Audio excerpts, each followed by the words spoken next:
사순절 기간 묵상 시간을 갖도록 하겠습니다. 먼저 3월 둘째 주 소수비 선포를 다 함께 하도록 하겠습니다. 주님과 우리와의 관계는 나는 포도나무요 너희는 가지라. 그가 내 안에 내가 그 안에 거하면 사람이 열매를 많이 맺나니 나를 떠나서는 너희가 아무것도 할 수 없음이라. 요 15호.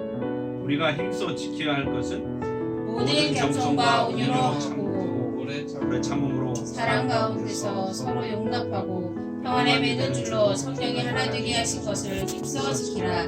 앱사 23. 사역함에 담대할 수 있는 자들은 내가 내게 명한 것이 아니냐. 강하고 담대하라. 두려워하지 말며 놀라지 말라. 내가 어디로 가든지 내 하나님 여호와가 너와 함께 하느니라 하시니라. 수일구. 내 길이 평탄하고 형통하는 비결은 무엇인가? 이 율법책을 내 입에서 떠나지 말게 하며 주야로 그것을 묵상하여 그 안에 기록된 대로 다 지켜하라. 그리하면 내 길이 평탄하게 될 것이며 내가 형통하리라. 수일팔. 이번 주 말씀 하가다 5번 하겠습니다. 로마서 12장 1절 말씀입니다. 다 함께 하가다가 있습니다. 그러므로 형제들아 내가 하나님의 모든 자비하심으로 너희를 권하노니 너희 몸을 하나님이 기뻐하시는 거룩한 산 제물로 드리라. 이는 너희가 드릴 영적 예배니라. 롬 12:1. 그러므로 형제들아 내가 하나님의 모든 자비하심으로 너희를 권하노니 너희 몸을 하나님이 기뻐하시는 거룩한 산 제물로 드리라. 이는 너희가 드릴 영적 예배니라. 롬 12:1. 그러므로 형제들아 내가 하나님의 모든 자비하심으로 너희를 권하노니 너희 몸을 하나님이 기뻐하시는 거룩한 산 제물로 드리라. 이는 너희가 드릴 영적 예배니라. 롬 12:1. 그러므로 형제들아 내가 하나님의 모든 자비하심으로 너희를 권하노니 너희 몸을 하나님이 기뻐하시는 거룩한 산 제물로 드리라. 이는 너희가 드릴 영적 예배니라. 롬 12:1. 그러므로 형제들아 내가 하나님의 모든 자비하심으로 너희를 권하노니 너희 몸을 하나님이 기뻐하시는 거룩한 산 제물로 드리라. 이는 너희가 드릴 영적 예배니라. 롬 12:1. 아멘. 3월 11일 수요일 사순절 말씀 묵상 시간입니다. 오늘은 마가복음 3장 말씀을 간략히 살펴보도록 하겠습니다. 유대 종교 지도자들은 안식일에 병자들을 고치시는 예수님의 행동을 못마땅하게 여겼습니다. 그들은 더욱 매서운 눈초리로 예수님을 감시하였습니다. 안식일에 예수님이 회당에 들어가셨는데 거기엔 한쪽 손이 오그라든 사람이 있었습니다. 사람들의 눈은 예수님을 바라봅니다. 그러나 예수님은 아랑곳하지 않으시고 손이 오그라든 사람에게 일어나서 가운데로 나오라고 말씀하십니다. 그리고 둘러선 사람들에게 묻습니다. 안식일에 선한 일을 하는 것이 옳으냐? 악한 일을 하는 것이 옳으냐? 목숨을 구하는 것이 옳으냐? 죽이는 것이 옳으냐? 예수님은 안식일을 지키라는 하나님의 말씀을 정죄의 기준으로 삼는 사람들에게 분노하시고 탄식하시며 손이 오그라든 사람을 고치십니다. 자, 본문 5절을 한번 보도록 하겠습니다. 그들의 마음이 완악함을 탄식하사 노하심으로 그들을 둘러보시고 그 사람에게 이르시되 내 손을 내밀라 하시니 내밀매 그 손이 회복되었더라. 예수님을 지켜보는 사람들은 고민도 하지 않고 달라지지도 않았습니다. 예수님도 이들을 설득하려고 하지 않으십니다. 그러면서 이어지는 마가복음 3장 6절은 바리새파 사람들이 헤롯 당원들과 함께 예수님을 없앨 모의를 하였다고 증언하고 있습니다.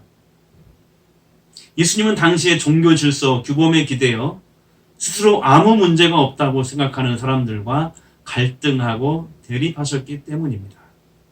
대신 예수님은 그 당시의 종교적 규범의 잣대에 밀려 안전한 신앙의 울타리에서 쫓겨난 그 사람들에게 환영을 받았습니다.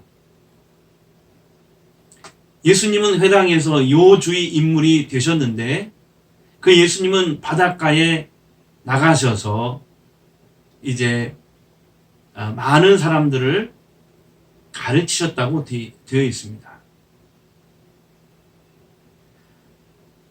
예수님이 바닷가에 나가셨을 때 많은 사람들이 따라왔습니다. 그것은 소문을 듣고 몰려온 것입니다. 그런데 예수님은 그들을 아무 조건 없이 고쳐주시고 귀신을 쫓아내셨습니다. 심지어 악한 귀신들은 예수님을 향해 당신은 하나님의 아들이라고 외치는 것을 볼 수 있습니다. 11절 말씀입니다. 더러운 귀신들도 어느 때든지 예수를 보면 그 앞에 엎드려 부르짖어 이르되 당신은 하나님의 아들이니이다 하니. 사람들은 예수님에게 두 가지 반응을 보입니다. 예수님이 자기와 다르다고 생각하는 사람들은 예수님을 적대시하고 없앨 모의를 하였습니다.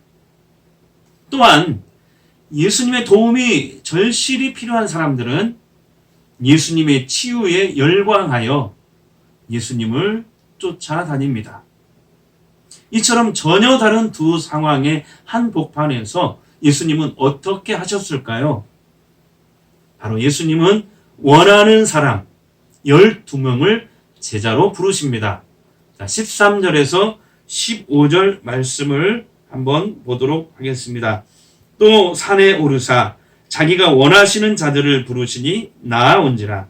이에 12를 세우셨으니 이는 자기와 함께 있게 하시고 또 보내사 전도도 하며 귀신을 내쫓는 권능도 가지게 하려 하심이라. 아멘. 예수님은 무슨 생각으로 12명의 제자를 부르셨을까요? 사실 마가복음 3장은 제자라는 단어를 사용하지 않았지만 그들은 예수님이 원하는 사람들이었습니다. 그리고 제자는 예수님과 함께 있는 사람입니다. 예수님과 함께 사는 사람입니다. 또한 예수님은 제자들을 내보내셔서 그들로 하여금 사람들에게 말씀을 전파하셨고 귀신을 쫓아내는 권능을 행하게 하시려고 부르신 것입니다. 앞에서 살펴봤듯이 마가복음 1장과 2장은 이 땅에 오신 예수님이 누구인지 또 무엇을 하러 오셨는지를 말하고 있습니다. 그런데 오늘 마가복음 3장은 예수님을 둘러싼 상황과 함께 예수님의 행동을 우리에게 알려주십니다. 예수님은 분명한 목적을 가지고 함께 할 사람들을 선발하신 것입니다. 마가복음 3장은 예수님이 원하는 사람들을 부르셨다는 이 이야기를 전하면서 동시에 예수님이 미쳤다는 소문을 가족들이 들었다는 거짓 뉴스가 있었고 또 예수가 귀신의 두목인 바엘세불의 힘을 빌려서 귀신을 쫓아낸다는 이런 거짓 소문을 종교 지도자들이 퍼뜨리고 있었다고 기록하고 있습니다. 이에 대하여 예수님은 한 나라가 갈라져서 서로 싸우면 그 나라는 버틸 수 없다라고 하시면서 성령이 하시는 일을 악령이 하는 것처럼 말하는 이렇게 성령을 모독하는 사람은 절대 하나님으로부터 용서받지 못한다고 대답하셨습니다. 29절 말씀을 보도록 하겠습니다. 누구든지 성령을 모독하는 자는 영원히 사하심을 얻지 못하고 영원한 죄가 되느니라 하시니. 예수님은 또한 가족들이 자기를 찾는다는 이야기를 들으시고 하나님의 뜻을 행하는 사람이 내 형제요, 자매요, 어머니라고 말씀하십니다. 사랑하는 여러분, 오늘 마가복음 3장이 이야기하는 이 다섯 부류의 사람 중에 여러분은 어느 쪽에 속하는 사람인가요? 우리는 예수님을 죽이려고 적대시하는 사람도 아닙니다. 예수님이 귀신 두목의 힘을 빌려 귀신을 쫓아낸다고 말하는 사람도 아닙니다. 예수님의 가족도 아닙니다. 친척도 아닙니다. 그럼 과연 우리는 누구입니까? 내 필요를 구하는 단순한 군중의 한 사람입니까? 아니면 예수님이 지금 원하셔서 부름을 받은 제자인가요? 오늘 마가복음 3장은 예수님을 전하는 것만이 아니라 내가 누구인지를 일깨워주는 하나님의 말씀입니다. 내가 누구인가를 분명히 하고 말씀 속으로 함께 들어가기를 원합니다. 오늘 하루도 하나님의 은혜가 충만한 하루가 되시기를 주의 이름으로 축복합니다. 기도하겠습니다. 하나님, 우리 사랑하는 성도들은 군중이 되기를 원치 않습니다.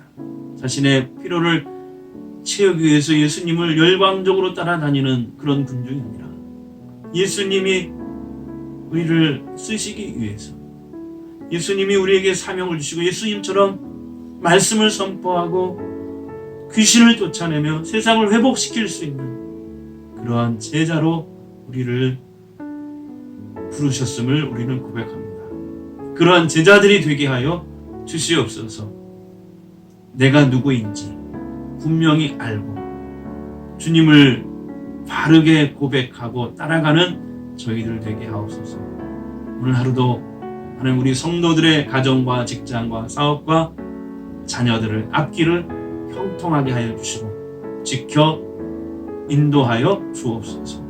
예수님의 이름으로 기도합니다. 아멘.